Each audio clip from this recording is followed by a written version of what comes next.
What's the possibility of a depression? If we're following 1930, Very what's the high. possibility? Very high. And we have China going down, Japan's in trouble, the BRICS are coming up, we have a Yeah. war going on, unemployment's, I don't know. Yeah. Bob, I wrote a year and a half ago, China is going to lead the world down into the abyss. That was my statement, the abyss. And China was always trumpeted as the locomotive of the global economy. The locomotive has stalled out, it's standing still. And in fact, it's probably in reverse gear. The Great Depression, often regarded as the most severe financial and economic crisis of the 20th century, began in 1929 when the New York Stock Exchange saw a rapid 50% decline in stock values over just 10 weeks. This crisis deepened throughout the early 1930s, leading to the collapse of thousands of businesses, reduced wages, and a sharp spike in unemployment. By 1932, a quarter of the workforce in the United States was unemployed, numerous banks had shuttered, and millions of savings accounts were wiped out, leaving countless Americans destitute. Notable financial author Robert Kiyosaki and Bert, founder of Dunn Capital Research and publisher of the Wellington Newsletter, have drawn parallels between the 1930s and our current economic situation. They sound a dire warning that our present circumstances could be even more severe than the Great Depression. They highlight the theory of economic cycles, suggesting that the 2008 financial crisis was a near miss in the cycle, but interventions by central banks delayed the inevitable. Now, they assert that the collapse has already started and predict a global depression in just a few years, characterized by sharp price declines, widespread bankruptcies, and troubling unemployment spikes. This dire economic prognosis is shared by many financial analysts and economists. They argue that the world has reached the precipice of an economic downturn, with little room left for central banks to intervene. In their view, the world must brace itself for a turbulent period that could dwarf the trials of the 1930s. Please take a moment to like this video, subscribe to the channel, and don't forget to drop your comment and observations in the comment section below. Thanks and enjoy the video. This is about the worst. And, it really looks like my forecast, which kind of was hoping would be wrong in early 2020, was a forecast for the whole decade. And I wrote at that time, if you want to know what will happen, look at the 1930s. We will have a repeat of that time, which was a terrible time, lots of unemployment, etc. And it's starting to come true. And I also wrote at the time, it will be like the 1930s, except it will probably be much worse. And so that's where we are now. I can interrupt. The reason what Bert's saying is so important is 1933 was a very important year. People talk about 1929, the crash, and 1944, the Bretton Woods Agreement and all this. But 33 is when I study, because if you want to see the future, you study history. 1933, two people came to power, which is the reason we're all effed up today. So in 1933, a man named Adolf Hitler became Chancellor of Germany. Then also was Franklin Delano Roosevelt became President of the United States. America is so messed up because of those two characters taking control of two powerful economies. So in 1933, again, was FDR. We have Social Security. We have an entitlement system. We're bankrupt. As I'm talking today, the U.S. government is on the verge of being shut down because we can't pay Social Security, Medicare, pensions, military pension. Our whole we call entitlement society is coming apart. That was Roosevelt. And then we have Hitler, and we're on the verge of war with this guy, Putin, is kicking our butt out there. I don't know what he's doing. But Bert, it can't get much worse than this, or can it? I mean, what do you see? Oh, we are just at the beginning, so obviously it will get much worse. But in the 1930s, you're so right, and I wrote that in 2020. That was the decade of the dictators. You had Stalin, you had Hitler, you had Mussolini, you had Mao Zedong. And over 100 million people were murdered by these dictators. This is just amazing. And we're going, I mean, the policies are so similar right now. The insane policies coming out of major governments. And I wrote this book here, Rich Dad's Prophecy.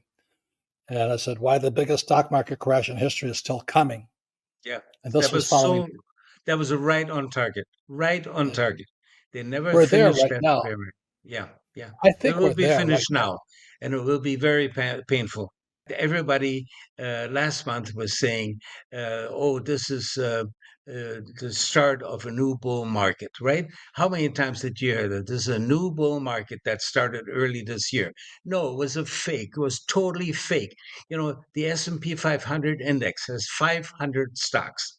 Okay, the gains in the first 7 months of this rally we had, that everybody called such a strong rally and the start of a new bull market, 7 stocks made up all of the gains. They were up almost 50%. These 7 stocks, 7 out of 500 stocks, 493 stocks had almost zero gains.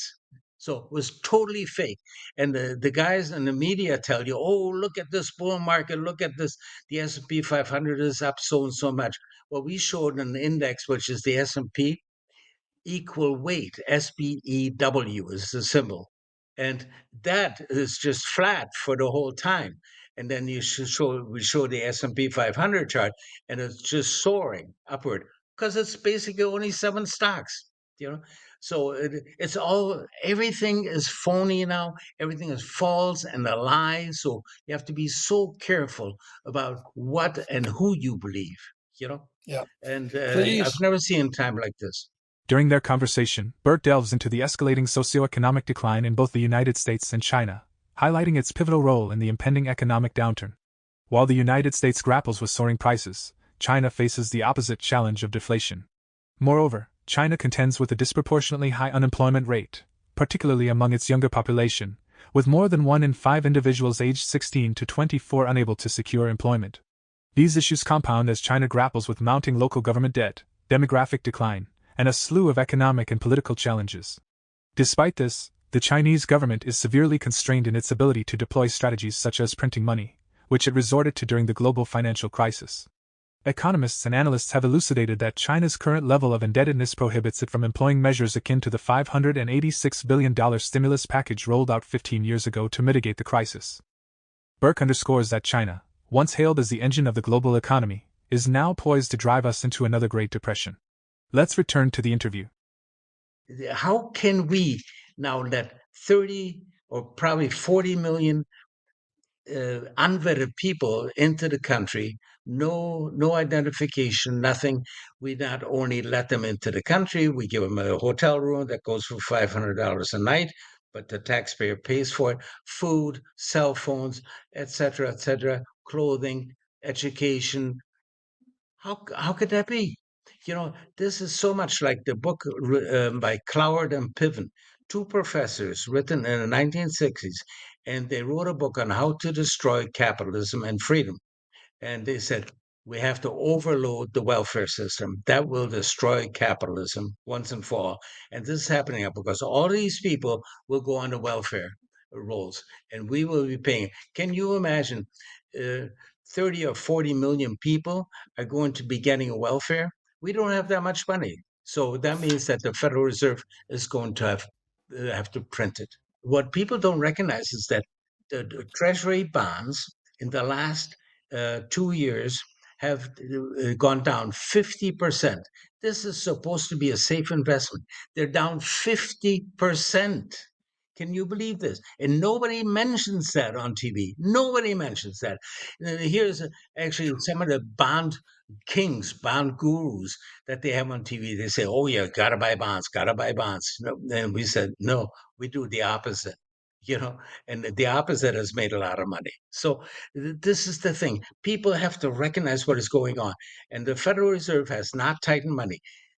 We know what to watch on the Federal Reserve to signal that they're tightening money. They are not tightening money.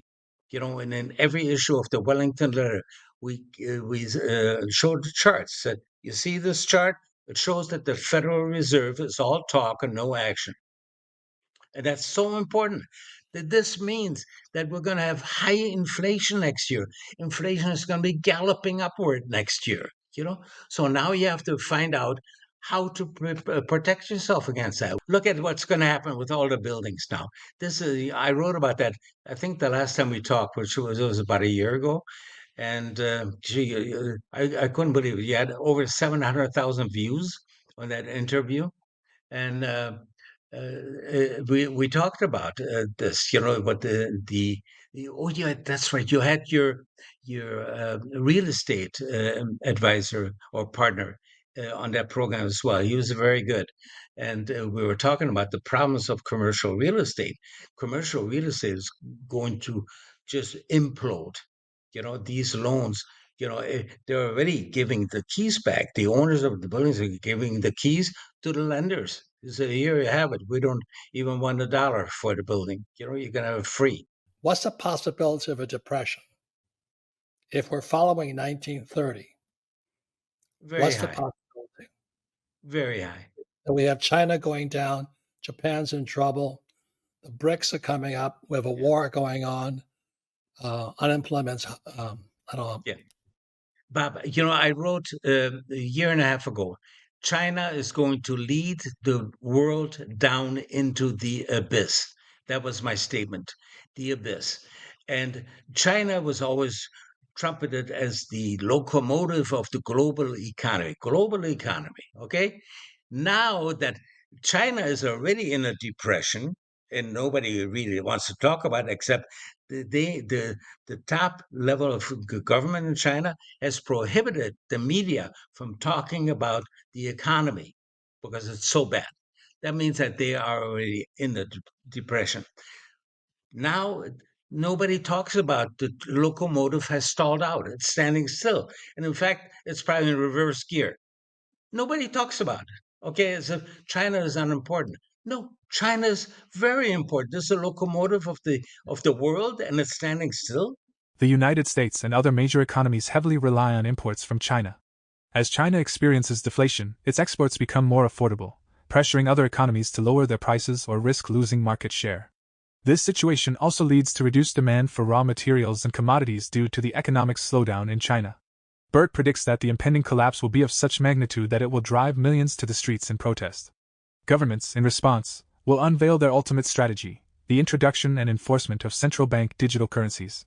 Citizens will be mandated to accept and utilize these digital currencies, relinquishing many of their freedoms and liberties. This is why proponents of sound money advocate for an early exit from the existing system and explore fully decentralized options like Bitcoin.